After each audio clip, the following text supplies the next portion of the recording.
This week, 335 million malicious apps were installed on the Google Play Store in September. It sounds more sensational than it really is. A new bug has been found in the NSA's Ghidra tool. A medical practice has closed permanently after a ransomware attack. Researchers find a new way to read the content of password-protected PDF files. And a billboard in Michigan was hacked to play porn, because that's what they do with billboards that have electronics in them. In expert commentary, we welcome Sean O'Brien, the founder and CEO of PrivacySafe, to talk about PrivacySafe, the Anti Cloud Appliance. All that and more on this episode of Hack Naked News. This is Security Weekly, for security professionals, by security professionals.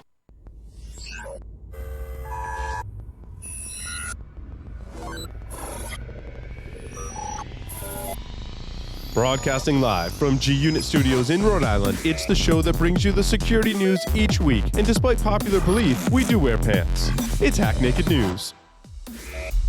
Let the team at Black Hills Information Security test your defenses. With over 10 years of experience in penetration testing, red teaming, and threat hunting, the testers at Black Hills will help you find the holes in your security before the bad guys do. The team at Black Hills cares about educating and sharing their knowledge by creating countless blogs, open source tools, and webcasts for you to learn more about the tradecraft of pen testing and red teaming. Visit securityweekly.com/BHIS to join their mailing list and view the latest blogs and webcasts from Black Hills Information Security. Too many alerts and not enough action? It's time to get SaltStack. SaltStack is an intelligent IT automation platform that detects security issues in critical business systems and then actually fixes them. With SaltStack, security and IT teams work together to define custom security policies with certified checks for CIS, DISA-STIGs, and more. You can scan systems for millions of compliance checks in minutes. Remediate compliance and vulnerability issues with powerful automation, all in a single platform. Visit securityweekly.com/SaltStack to learn more. Welcome to Hack Naked News, episode number 236 for October 1st, 2019. I'm your host, Paul Asadorian, with exciting news about the Security Weekly webcast program. We are partnered with ISC² as an official CPE provider. What does that mean for you, the listener? It means you get 1 CPE credit per webcast. That's right. You can tune into Security Weekly webcast with Extra Hop, SaltStack, and ServiceNow and Core Security. All of them have either been recorded or most of them are upcoming. You can register by going to securityweekly.com/webcasts and get awesome information and a CPE credit. If you missed one, go to securityweekly.com/on-demand. You still get credit for those too. And now, the security news for this week. Google Play malicious apps have reached 335 million in September. Most of it, though, is adware, which I guess it all depends on the definition and how you're defining adware. But ESET researcher Lucas Stefanko said that on Tuesday, the majority of those 172 malicious apps were harboring adware. He said 48 adware-laced apps represent up to 300 million installs on the Google Play Store, and states unwanted ads or adware as popular category because after install, it doesn't require any requests or further input like banking Trojans and can simply generate revenue for developers right from the beginning. This is according to ThreatPost. He said also it isn't as difficult to create adware as it is to create Android ransomware or banking Trojans. So the problem is really adware, which is still highly annoying and not stuff you probably want on your phone, which is interesting because my phone told me I should uninstall an app likely due to adware. I promptly did. Thank you, Google. Cloud vulnerability could lead to one server compromising thousands.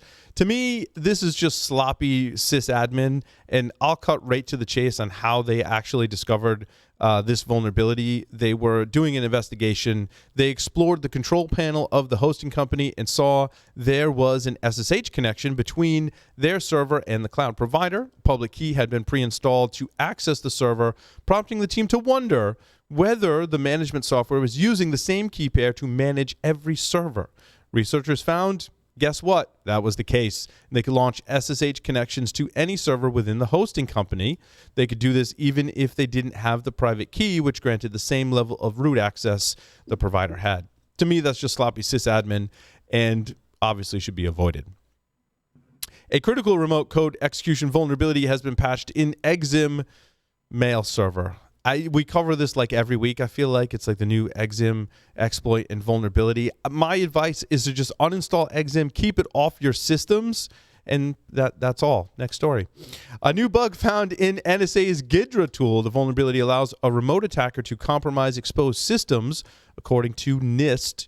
No fix is currently available. Despite the warning, researchers are downplaying the impact of the bug. They maintain conditions needed to exploit this flaw, which is tracked as CVE 2019-16914, are rare. They also note the NSA's GitHub repository for Ghidra indicates a patch is currently in the works. Nevertheless, the flaw exists in Ghidra versions 9.04 through 9.04. According to the description of the bug, the flaw manifests itself when Ghidra is in experimental mode, and that's enabled, and it allows arbitrary code execution if the read XML files feature of the Bit Patterns Explorer is used with a modified XML document. My feeling is just fix it, move on with life. Always good to fix it, whether or not it could be easily exploitable or not, because you never know. An ex-Yahoo engineer hacked accounts for pornography. Now, the more I read the story and the details, I really think since he was targeting his friends and family and co-workers, that he was really looking to bribe them, although the article did not have any evidence that he was looking to bribe or extort or blackmail people. But like, dude, there's lots of porn on the internet. At least that's what people tell me. So a former Yahoo software engineer has pled guilty to charges of illegally accessing user accounts. Daniel Ruiz admitted that he had hacked, air quotes hacked, about 6,000 accounts seeking sexual images and videos. The U.S. Department of Justice said Ruiz had cracked user passwords and accessed internal Yahoo systems while hunting for pornography. I mean, you can really probably like just use Google or something. Anyway. WebEx and Zoom meetings are exposed to snooping via enumeration attacks. According to the company WebEx and Zoom that did the research, I'm not sure which, but it allows bots to automatically cycle through all potentially valid meeting IDs via API calls. Once they can obtain a valid meeting ID, attackers try to access the meeting in hopes the user has not set a password, allowing them to spy on individuals and organizations.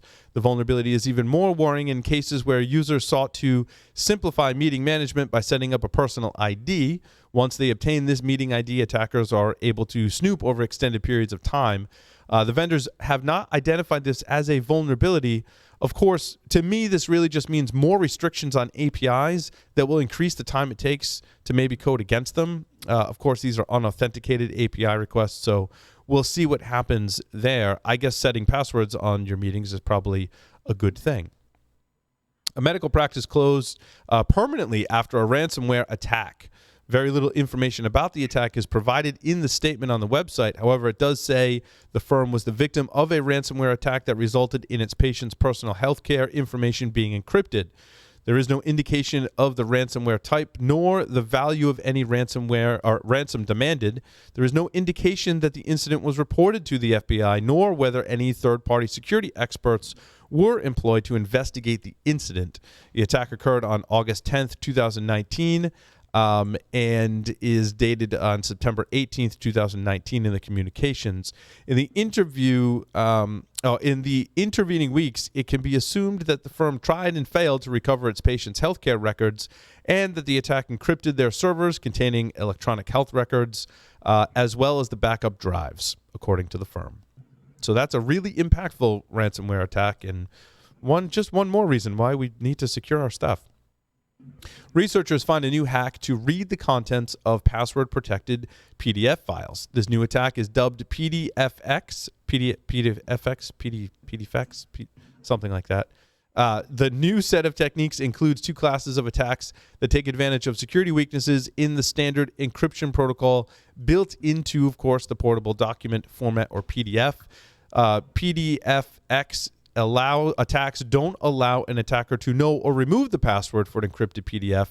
Instead, it enables attackers to remotely exfiltrate content once a legitimate user opens that document.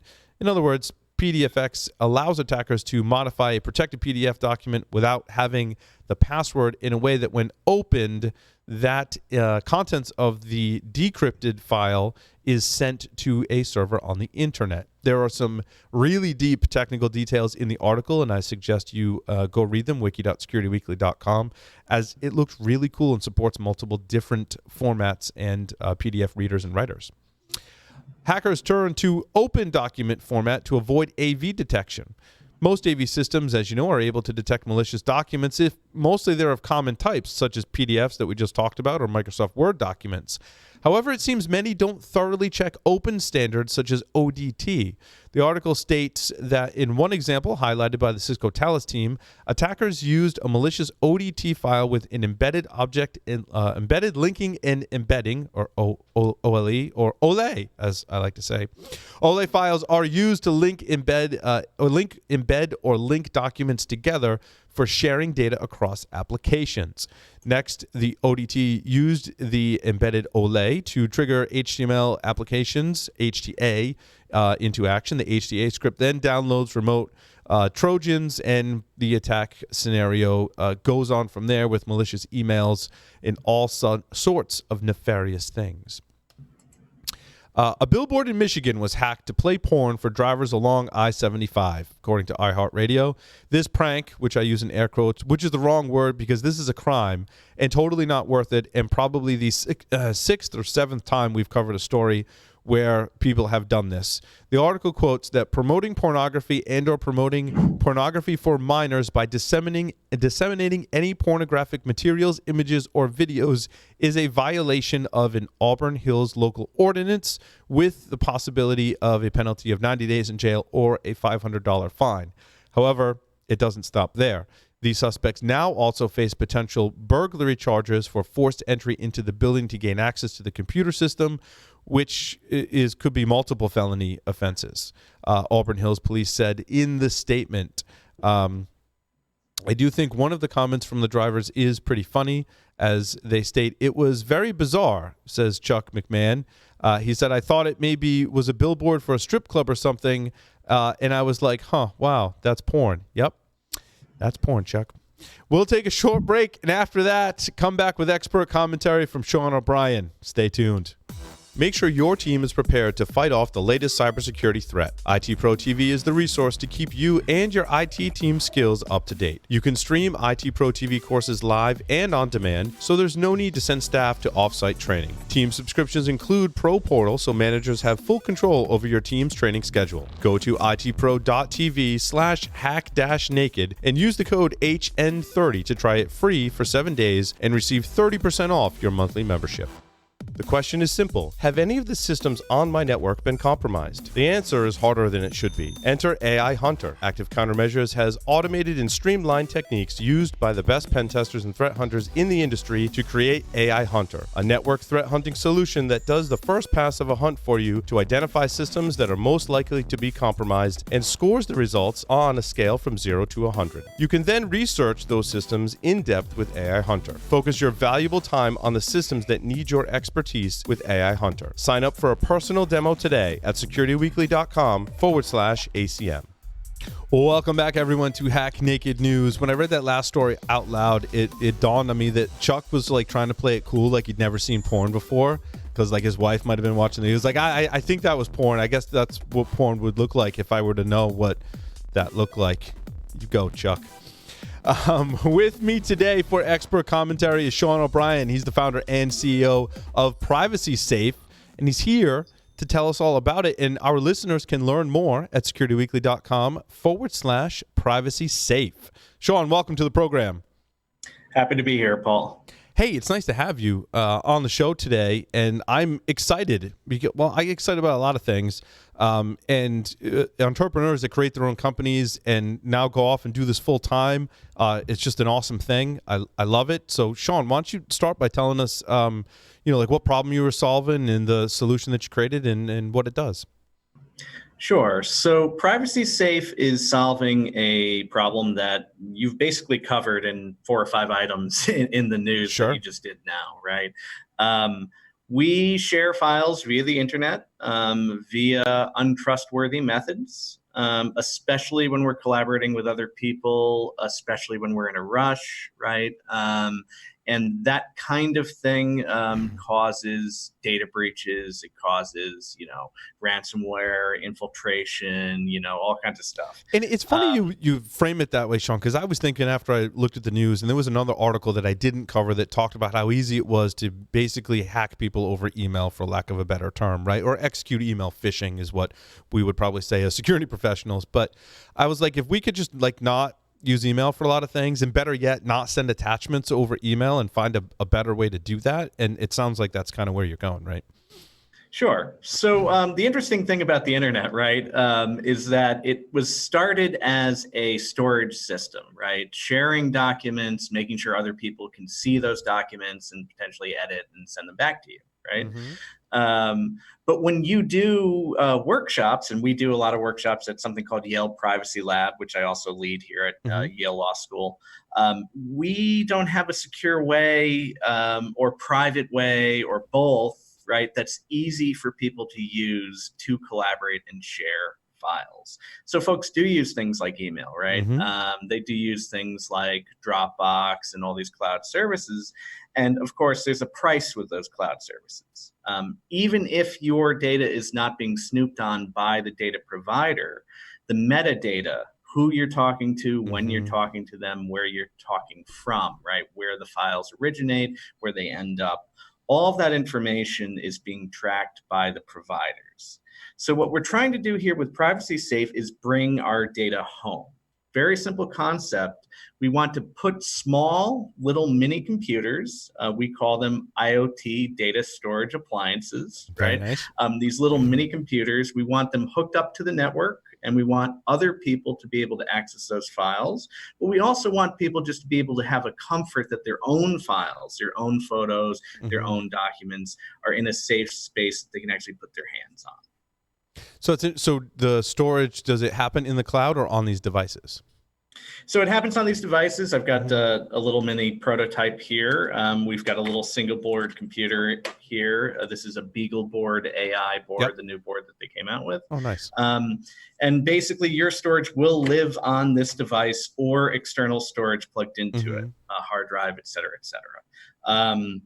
Now, we also have a data syncing service that's an optional add-on where the encrypted, locally encrypted with your private key on your device, right, your files, those encrypted files can be synced to our data centers if you choose to do that. So the configuration options are, hey, you buy this device, you put it in your house, you put it in your grandma's house, you put it wherever you put it, and you copy your most precious assets to it. And maybe it just lives on your home network, right? Like a network attached storage device, but you know that it's fully encrypted and you know that it's all local and you can get your hands on it. Or you sync it with data centers, right? And you send that encrypted data to those data centers. And with the subscription service, we're calling PrivacySync. And that service gets encrypted file objects. So we can't see it even if we wanted to. And that's our promise to you. You send it to those data centers, and now you have a sync copy. So if you have a fire, you have a flood, your dog eats your PrivacySafe, then you still have you still have a copy you can sync it to. You can get a new PrivacySafe and just sync it right down to it. So we're trying to solve a very simple problem with relatively cheap, inexpensive. Our dev kit starts at $1.99, and then $300 for the basic, and then $600 for the pro business model. But small mini computers that you can put in a setup in an office, and even places where you might have a relatively high threat model. So we are talking to folks in healthcare. We're talking to folks in small law offices, especially legal practices, journalists, right? Right. So Sean, how do I get files on my PrivacySafe? Sure. So you just mount it like a network share. You plug it in, it hooks up to Wi-Fi, or you can plug it into Ethernet, and then you mount it just like a normal network file share. So it looks like a network shared drive and drag and drop. And then do I need a key on my system, or does the key live just on the PrivacySafe? So the key lives on the PrivacySafe device. Any device that you sync to it, of course, is a device that will have the private key. Gotcha. So you have to think about that, right? Yep. If you're using your local laptop connecting to it, that's something that is potentially vulnerable. Mm-hmm. One of the things we are doing, though, we're partnering with NitroKey, which is these little guys right here, to have a USB smart card, basically. And you can set it up so that if you don't have this thing plugged in, it just won't boot, right? Mm-hmm. I gotcha. And you make a copy of your private key, you put it in a safety deposit box, et cetera, et cetera. So that's really trying cool. to think of all options. Yeah, it's really interesting. We were talking about email earlier, and I think it was Lee Neely last week that said, email was really the digital representation of snail mail, the postal service, right? And all those things you said are true of the like people can just pick up a piece of mail, even though it's a federal offense to mess with other people's mail, and they can see sender, receiver, the size, shape, and get data about maybe not see what's inside the package, right? But there's nothing stopping them from doing that either. And we kind of just took the regular mail system and made that digital. And I think that's really some of the foundations of why we have so many security issues with email. And it just makes it super hard to secure that platform, even if you're providing encryption on that. Because then, like you said, there's lots of other ways to share files as well. So can we share files off of the PrivacySafe with other people outside? Yes, absolutely. So how do we do that? Does it like decrypt it just for them, or? Sure. So there's two ways to do it. If they have another PrivacySafe device, they're going to use the protocol. The protocol we're using is something called 3N Web. Mm-hmm. That can either use the normal DNS system, or it can use Tor. So we're going to have Tor hidden services for you to share your files to anybody, pretty much anywhere in the world. And although some folks, of course, have some reticence about Tor, in this case, it's a very powerful technology that punches holes through firewalls, right? So, it's really easy to share. And as long as the data is encrypted, the transport method's almost not an issue, right? Technically, right. But Tor also obviously obscures your metadata in a way that if I have Comcast or, whomever, Verizon for my internet, they'll be able to see that I have a PrivacySafe device on the network, even if they can't see the content. Sure. But if I use Tor, they'll just see that I have a Tor connection. So that is the option we're pushing hardest. For enterprise business, right, we can also set up VPN tunnels pretty easily between the devices as well. So if corporate, VPNs, if they want to use that technology in their corporation, they can do that. I just want to say one thing, by the way. The email analogy is one of my favorites because recently, there's a lot of folks who are they're scanning their mail, right? You can hook up, you sign up for these services with the U.S. Postal Service where they tell you when your mail's arriving and where it originates, et cetera. And it's scanning your mail. It's basically giving you the information that the post office is already doing, auto-scanning envelopes and packages. And we've had a number of privacy workshops at Yale Privacy Lab where people say, hey, that's kind of creepy, they're just finally thinking about, because it's been kind of put in their face in a very physical way. But as you say, with email and a lot of these other technologies, that's not the way that folks conceptualize it. Right. It's sort of magic that just works, and therefore you don't think. And there at one time there wasn't, and I don't know if it's still true today, there wasn't authentication. And so anyone could at one time could request that information, and there was nothing. I forget how it was verifying you, but it was publicly accessible information of some kind that could verify and then give people basically images of your mail, right? Yeah, sure. Absolutely. And, I don't know enough about the systems to really say how secure they are now. But, when you send a package in the mail, you should assume that everybody knows where it's going and where it's coming from, right? Right. And it could be, it could be interesting. Sometimes you get your neighbor's mail or whatever. I mean, there's just in the looking from the outside, right? You could glean things like, hey, this person gets a lot of notifications from bill collectors, right? You could then assume that person has poor credit, and that could have impact and also a privacy violation, right? Sure. And, so my father's a mailman, so there's a funny conversation, but and has been one for 30 years now. Right. And, of course, if somebody gets a lot of certified letters, there might be something going on. Right, exactly. Et cetera, et cetera. So these devices are available for pre-order. They're right now $199. You put it on your network, you store your files securely, and you can share files securely. Did I capture all Right. that? So that's the base promise we have. And that 199 is for what we're calling the dev kit, so development kit.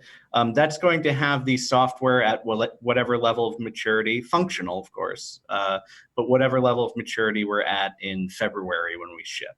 Sweet. We're also, I just want to make sure I get in there, some of the other features we're making sure we add to this. We have a Bitcoin payment processor on there. We're working with GNU Health, which does healthcare software suite, to have a build for them. And we're playing around with some other things as well. We have malware scanning. We have a password vault. Some other things that, especially in business and enterprise, we've been asked to provide, and we're happy to do it. So. That's fantastic. Our listeners can learn more at securityweekly.com/privacysafe. Now, Sean, you'll be at Hacker Halted, is that correct? Yes. Yep. Awesome. Are you speaking there or? No, just showing up. Sweet. Well, we're looking forward to hang out with you at Hacker Halted. Thank you very much for your time today. Again, our listeners can check it out at securityweekly.com/privacysafe. Thanks, Sean. Thank you so much. With that will conclude this episode of Hack Naked News. Thank you, everyone, for listening and watching. We'll see you next time.